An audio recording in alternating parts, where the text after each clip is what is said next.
কথা এটা আসলে কিসের জন্য এটা হয়েছিল?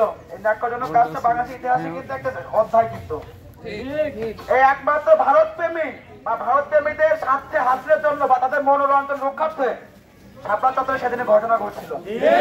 যাই হোক, বরাবরই এরকম কোনো না কোনো ঘটনায় বাংলাদেশের রাজনৈতিক ইতিহাসে বলেন বা বাংলাদেশের ইতিহাসে বলেন, বরাবরই কিন্তু কোনো না কোনো ঘটনা সাক্ষী হয়ে রয়েছে। যাই হোক, ছাত্র সমাজ, ছাত্র জনতা বা সকল জনতাই জেগেছে এবার। এখানে দালাল পাচাটা কারো স্থান নাই এদেশে।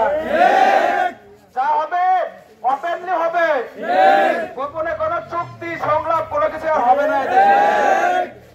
আর এই গোপন একমাত্র ছাত্র জনতাই পারে আটকাতে, যাতে গোপন কোনো কিছু না হয়।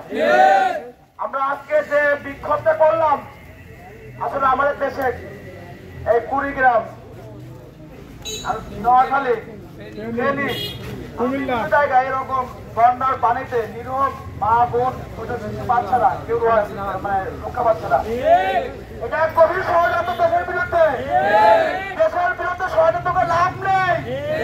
আমরা সবাই কি ঐক্যবদ্ধ থাকলে ষড়যন্ত্র লাভ হবে কেউ? তাহলে আমরা সবাই স্থান থেকে সর্বদা আমরা ঐক্যবদ্ধ থাকবো।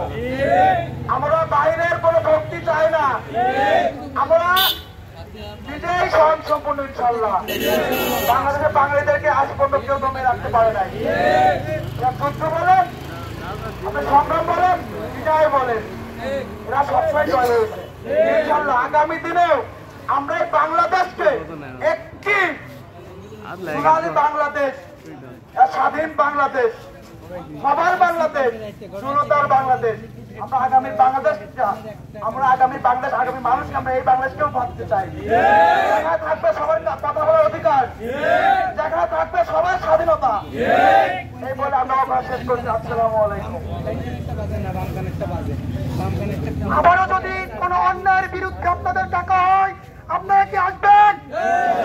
ইনশাল্লাহ আমরা আবার কোনো প্রতিবাদে অংশগ্রহণ করব।